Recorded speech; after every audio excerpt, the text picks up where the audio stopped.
Halo, perkenalkan kami dari kelompok 2 mata kuliah wawasan pendidikan. Pada kesempatan ini kami akan menjelaskan mengenai hakikat pendidikan. Dengan dosen pengampu, Dr. Insinyur Vina Serevina dan anggota kelompok kami yaitu saya sendiri Bintang Rizky, Fiar, dan juga Daniela. Subtopik yang akan kami bahas pada kesempatan ini yang pertama pengertian pendidikan, yang kedua ciri umum pendidikan, yang ketiga lembaga pendidikan, yang keempat jenjang dan jenis pendidikan, yang kelima tujuan dan fungsi pendidikan, dan yang keenam 6 pilar pendidikan menurut UNESCO. Learning outcome yang akan kita dapat dari pembahasan ini yang pertama memahami apa itu pendidikan, yang kedua memahami ciri umum pendidikan, yang ketiga memahami apa saja lembaga pendidikan, yang keempat memahami tujuan dan fungsi pendidikan, yang kelima memahami apa saja jenjang dan jenis pendidikan, yang keenam memahami pilar pendidikan menurut UNESCO, dan yang ketujuh memahami kasus-kasus yang berhubungan dengan konsep pendidikan. Nah, untuk ringkasan materinya, yang pertama pendidikan adalah pembelajaran pengetahuan, keterampilan dan kebiasaan sekelompok orang yang diturunkan dari satu generasi ke generasi berikutnya melalui pengajaran, pelatihan, atau penelitian.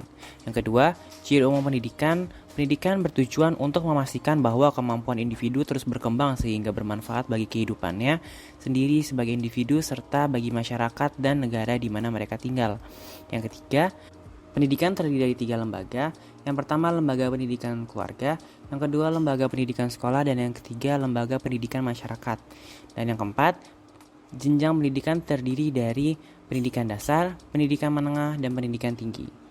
Kelima, terdapat 7 jenis pendidikan, yaitu pendidikan umum, pendidikan kejuruan, pendidikan akademik, pendidikan profesi, pendidikan vokasi, pendidikan keagamaan, serta pendidikan khusus. Yang keenam, tujuan pendidikan terdapat dalam UU nomor 2 tahun 1985, MPRS nomor 2 tahun 1960, dan UU nomor 20 tahun 2003. Lalu yang ketujuh, 4 fungsi lembaga pendidikan menurut Horton dan Hahn. Yang pertama, menanamkan keterampilan di mana dibutuhkan dalam keikutsertaan dalam demokrasi. Yang kedua, membantu upaya pelestarian budaya dan kebudayaan yang ada di dalam masyarakat. Yang ketiga, membangun, mengembangkan minat serta bakat seseorang demi mendapatkan kepuasan pribadi dan juga kepentingan masyarakat umum. Yang keempat, mempersiapkan setiap anggota masyarakat agar bisa mendapatkan nafkah sendiri dengan lebih mudah. Yang kedelapan, fungsi umum pendidikan menurut David Popono. Yang pertama, menjadi sumber inovasi untuk urusan sosial yang ada di masyarakat. Yang kedua, mengajarkan corak kepribadian yang ada pada masyarakat Indonesia. Yang ketiga, memastikan adanya dan terjadinya integrasi sosial yang ada di masyarakat. Yang keempat, memilih dan juga mendidik manusia tentang sebuah peranan sosial. Yang kelima, melakukan transfer atau pemindahan kebudayaan dari satu generasi menuju ke generasi berikutnya secara berkesinambungan. Dan yang kesembilan, 6 pilar pendidikan menurut UNESCO. Yang pertama adalah learn to know, yang kedua learn to do, yang ketiga learn to live together, yang keempat learn to be, yang kelima learning how to learn, yang keenam learning throughout learn. Baik, yang pertama adalah pengertian pendidikan. Pendidikan adalah pembelajaran pengetahuan, keterampilan, dan kebiasaan sekelompok orang yang diturunkan dari satu generasi ke generasi berikutnya melalui pengajaran, pelatihan, atau penelitian. Menurut Profesor Dr. John Dewey, pendidikan merupakan suatu proses pengalaman karena kehidupan merupakan pertumbuhan, maka pendidikan berarti membantu pertumbuhan batin manusia tanpa dibatasi oleh usia. Sedangkan menurut Profesor Mahmud Yunus, pendidikan adalah suatu usaha yang dengan sengaja dipilih untuk mempengaruhi dan membantu anak yang bertujuan untuk meningkatkan ilmu pengetahuan, jasmani, dan juga akhlak. Sedangkan menurut Ki Hajar Dewantoro, pendidikan menuntun segala kekuatan kodrat yang ada pada peserta didik agar sebagai manusia dan anggota masyarakat dapat mencapai keselamatan dan kebahagiaan hidup yang setinggi-tingginya. Selanjutnya adalah ciri-ciri umum pendidikan. Ada 3 ciri umum pendidikan. Yang pertama yaitu tujuan pendidikan adalah untuk memastikan bahwa kemampuan individu terus berkembang sehingga bermanfaat bagi kehidupannya sendiri sebagai individu serta bagi masyarakat dan negara di mana mereka tinggal.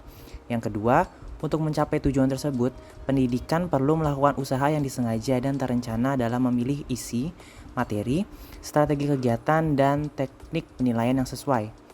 Dan yang terakhir, kegiatan pendidikan tersebut dapat dilakukan dalam berbagai lingkungan, termasuk keluarga, sekolah, dan masyarakat, sebagai bagian dari upaya bersama untuk memberikan pengalaman pembelajaran yang menyeluruh bagi individu.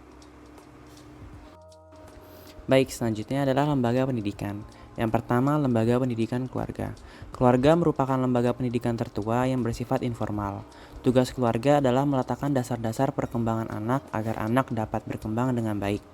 Yang kedua adalah lembaga pendidikan sekolah. Sekolah bersifat formal yang bertugas untuk membantu lingkungan keluarga, mendidik dan mengajar, serta memperbaiki dan memperluas wawasan dan tingkah laku anak didik. Sekolah memberi sumbangan yang tak terhingga nilainya bagi kelangsungan pendidikan dalam rangka mencerdaskan bangsa. Dan yang ketiga adalah lembaga pendidikan masyarakat. Masyarakat mempunyai peranan penting dalam upaya ikut serta menyelenggarakan pendidikan, membantu pengadaan tenaga, biaya, sarana prasarana, dan menyediakan lapangan kerja. Lembaga ini bersifat non-formal. Selanjutnya adalah jenjang dan jenis pendidikan. Untuk jenjang pendidikan, yang pertama dimulai dari pendidikan dasar. Pendidikan dasar berbentuk sekolah dasar atau SD dan madrasah ibtidaiyah atau bentuk lain yang sederajat, serta sekolah menengah pertama atau SMP dan madrasah tsanawiyah atau bentuk lain yang sederajat. Lalu pendidikan menengah merupakan lanjutan pendidikan dasar, terdiri dari pendidikan menengah umum dan pendidikan menengah kejuruan. Pendidikan menengah berbentuk sekolah menengah atas SMA, madrasah aliyah MA, sekolah menengah kejuruan SMK, dan madrasah aliyah kejuruan MAK atau bentuk lain yang sederajat. Dan yang terakhir adalah pendidikan tinggi. Diselenggarakan untuk peserta didik menjadi anggota masyarakat yang memiliki kemampuan akademik dan profesional yang dapat menerapkan, mengembangkan, dan menciptakan ilmu pengetahuan dan teknologi. Dan selanjutnya untuk jenis pendidikan, ada pendidikan umum yang merupakan pendidikan dasar dan menengah yang mengutamakan perluasan pengetahuan untuk melanjutkan pendidikan ke jenjang yang lebih tinggi. Lalu ada pendidikan kejuruan yang merupakan pendidikan menengah yang mempersiapkan peserta didik terutama untuk bekerja dalam bidang tertentu. Lalu ada pendidikan akademik yang merupakan pendidikan tinggi program sarjana dan pasca sarjana yang diarahkan terutama kepada penguasaan disiplin ilmu pengetahuan tertentu. Lalu ada pendidikan profesi yang merupakan pendidikan tinggi setelah program sarjana yang mempersiapkan peserta didik untuk memiliki pekerjaan dengan persyaratan keahlian khusus. Lalu ada pendidikan vokasi yang mana merupakan pendidikan tinggi yang mempersiapkan peserta didik untuk memiliki pekerjaan dengan keahlian terapan tertentu maksimal setara dengan program sarjana. Lalu ada pendidikan keagamaan yang merupakan pendidikan dasar, menengah, dan tinggi yang mempersiapkan peserta didik untuk dapat menjalankan peranan yang menuntut penguasaan pengetahuan tentang ajaran agama atau menjadi ahli ilmu agama. Dan yang terakhir adalah pendidikan khusus, yang mana penyelenggaraan pendidikan untuk peserta didik yang berkelainan atau peserta didik yang memiliki kecerdasan luar biasa yang diselenggarakan secara inklusif atau berupa satuan pendidikan khusus pada tingkat pendidikan dasar dan menengah. Selanjutnya adalah tujuan dan fungsi pendidikan. Tujuan pendidikan menurut UU nomor 2 tahun 1985 yaitu untuk mencerdaskan kehidupan bangsa serta mengembangkan manusia yang seutuhnya. Tujuan akhir dalam pendidikan adalah untuk bertakwa kepada Tuhan Yang Maha Esa, memiliki pengetahuan, sehat secara jasmani dan rohani, memiliki budi pekerti mandiri, dan lainnya. Menurut UU nomor 20 tahun 2003, mengembangkan potensi para pelajar dalam hal ini peserta didik agar bisa menjadi manusia yang beriman dan bertakwa kepada Tuhan Yang Maha Esa. Sedangkan fungsi pendidikan menurut David Popenoe, yang pertama menjadi sumber inovasi untuk urusan sosial yang ada di masyarakat, yang kedua mengajarkan corak kepribadian yang ada pada masyarakat Indonesia, yang ketiga memastikan adanya dan terjadinya integrasi sosial yang ada di masyarakat, yang keempat memilih dan juga mendidik manusia tentang sebuah peranan sosial, dan yang terakhir melakukan transfer atau pemindahan kebudayaan dari satu generasi menuju ke generasi berikutnya secara berkesinambungan. Sedangkan menurut Horton dan Han, fungsi pendidikan yang pertama menanamkan keterampilan di mana dibutuhkan dalam keikutsertaan dalam demokrasi. Yang kedua, membantu upaya pelestarian budaya dan kebudayaan yang ada di dalam masyarakat.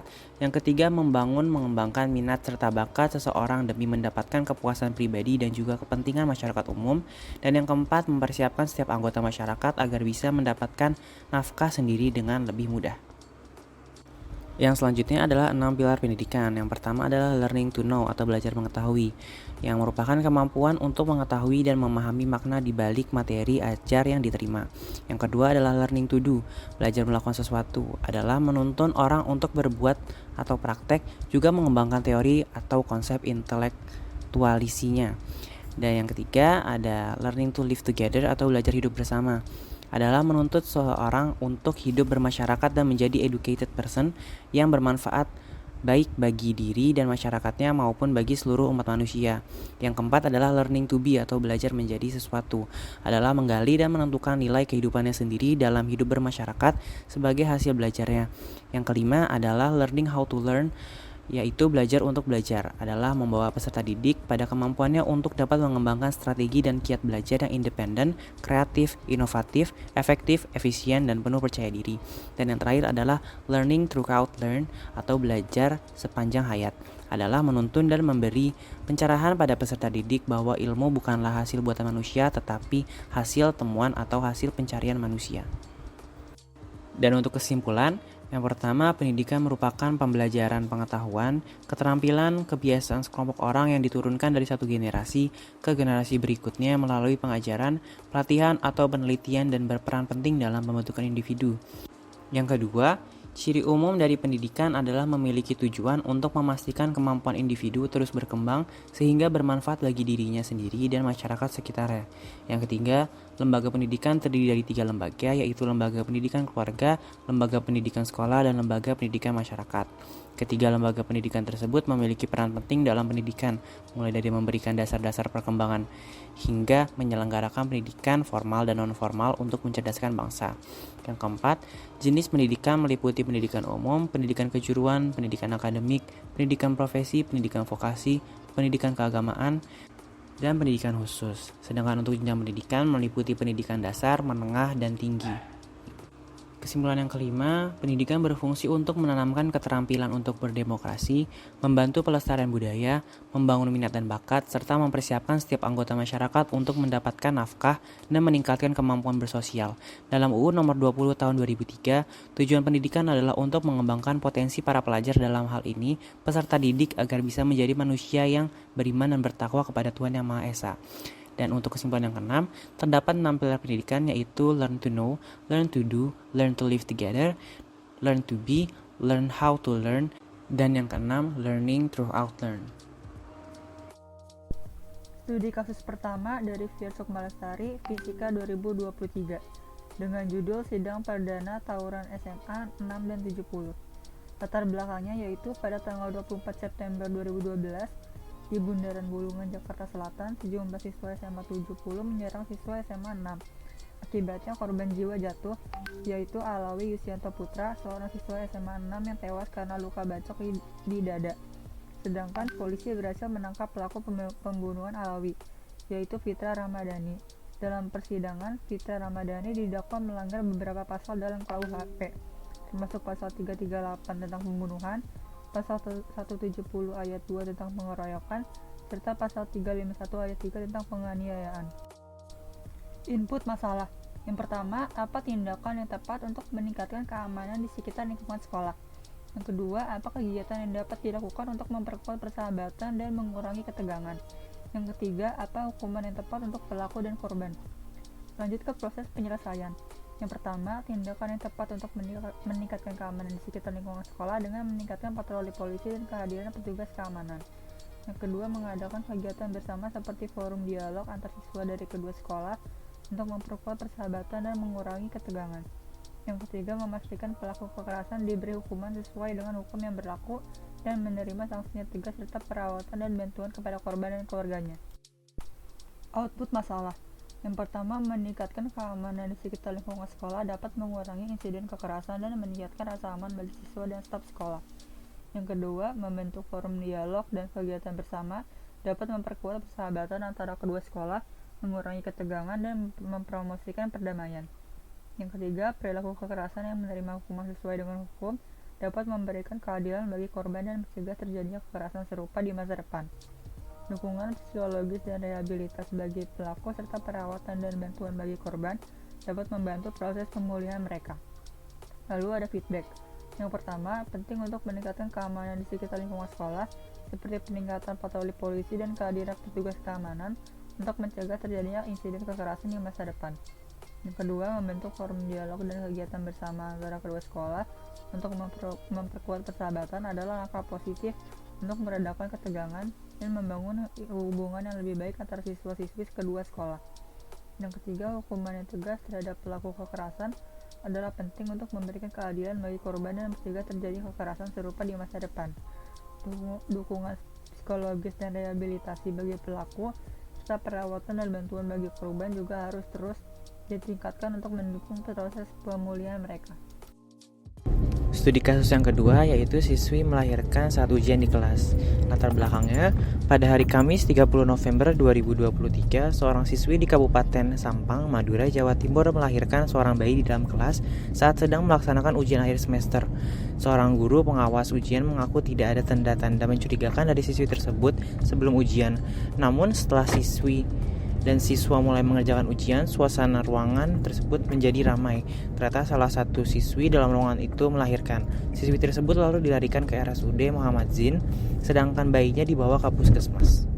Untuk input masalahnya, yang pertama, kenapa bisa terjadi adanya kasus siswi yang masih duduk di jenjang SMA hamil? Apakah kurangnya pengetahuan mengenai pendidikan seksual salah satu penyebabnya? Yang kedua, apakah siswi memiliki akses yang memadai ke layanan kesehatan, termasuk informasi tentang kontrasepsi dan dukungan prenatal? Yang ketiga, bagaimana pihak sekolah dapat belajar dari hal ini sebagai peluang untuk mendiskusikan nilai-nilai esensial dan konsekuensi dari tindakan kepada seluruh siswa? Proses penyelesaiannya, yang pertama, pentingnya pendidikan seksual untuk membekali dan menyadarkan anak pentingnya menjaga kesehatan, kesejahteraan, dan martabat mereka. Yang kedua, akses yang memadai ke layanan kesehatan termasuk informasi tentang kontrasepsi dan dukungan prenatal.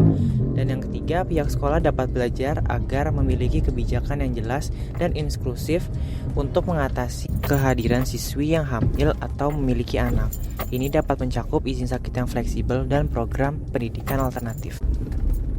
Untuk output masalahnya, yang pertama, pendidikan seksual menekankan pentingnya penggunaan kontrasepsi yang efektif dalam mencegah kehamilan yang tidak diinginkan.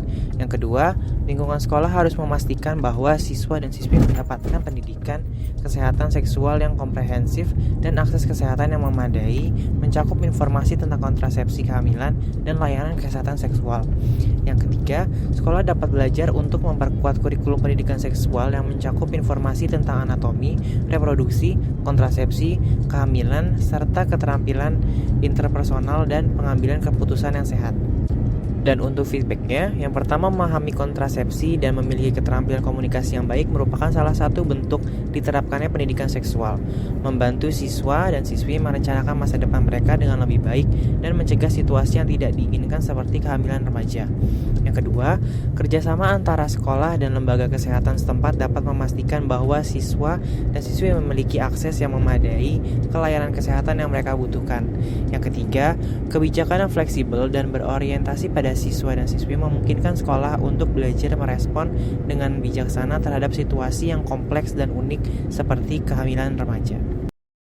Studi kasus 3, Daniel Lanatani Budiman, Ilmu Komputer 2021. Berjudul, Bocah 12 tahun jadi korban perundungan 4 rekannya.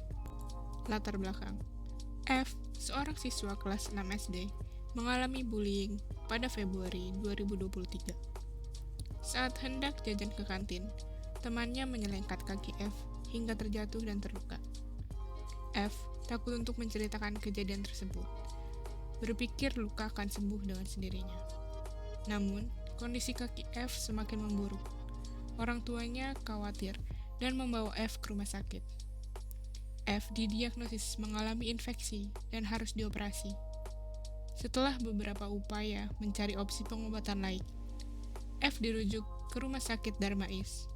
Dokter mengatakan bahwa benturan dan cedera yang dialami F memicu munculnya kanker tulang yang sudah menyebar, sehingga F harus diamputasi. Input masalah yang pertama, apa yang menyebabkan perundungan masih sering terjadi? Yang kedua, apa saja dampak perundungan bagi korban?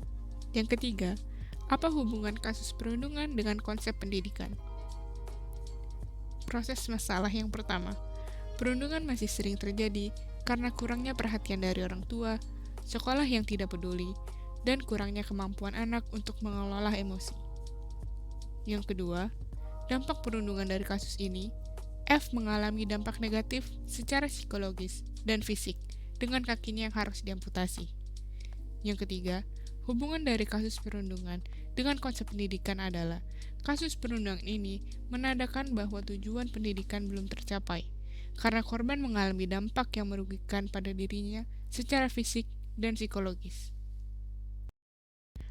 Output masalah. Yang pertama, peningkatan pengawasan dan disiplin, serta menciptakan kebijakan yang kuat di lingkungan sekolah, dapat mengurangi terjadinya perundungan di sekolah, serta menciptakan lingkungan yang lebih aman dan damai. Kedua, dengan peran aktif dari orang tua, diharapkan korban dapat mengatasi dampak perundungan dengan lebih baik dan juga memperoleh dukungan yang mereka butuhkan dalam proses penyembuhan dan pemulihan, baik secara fisik, psikologi, sosial, dan emosional. Yang ketiga, hubungan kasus perundungan dengan konsep pendidikan dapat dilihat dari perspektif tujuan utama pendidikan, yang seharusnya bertujuan untuk mengembangkan potensi individu agar dapat bermanfaat bagi dirinya sendiri dan masyarakat. Tetapi, kasus perundungan ini malah menyebabkan dampak merugikan pada korban secara fisik dan juga psikologis. Maka dari itu, diperlukan tindakan yang lebih efektif dalam mencegah dan menangani perundungan di lingkungan pendidikan sekolah. Feedback. Yang pertama, pentingnya peningkatan pengawasan dan disiplin, serta menciptakan kebijakan yang kuat untuk mencegah perundungan yang masih sering terjadi di sekolah. Yang kedua, orang tua perlu memantau aktivitas anak mereka dan memberikan bimbingan dalam menghadapi tantangan yang mungkin timbul akibat dari dampak perundungan. Orang tua juga perlu mendapatkan pendidikan tentang pentingnya mendukung anak dalam menghadapi perundungan dan bagaimana cara yang tepat untuk memberikan dukungan tersebut. Yang ketiga, diperlukan pemahaman yang lebih dalam tentang apa itu konsep pendidikan dan implementasinya di dalam kehidupan nyata, termasuk dalam kasus perundungan, agar tujuan pendidikan bisa tercapai. Peningkatan kesadaran dan edukasi bagi masyarakat terkait bahaya perundungan dan pentingnya mengatasi masalah perundungan merupakan bagian integral dari konsep pendidikan. Hal ini menunjukkan hubungan kasus perundungan dengan konsep pendidikan, dan bahwa konsep pendidikan tidak hanya berfokus pada aspek akademis, tetapi juga mencakup pembentukan karakter dan kesadaran sosial.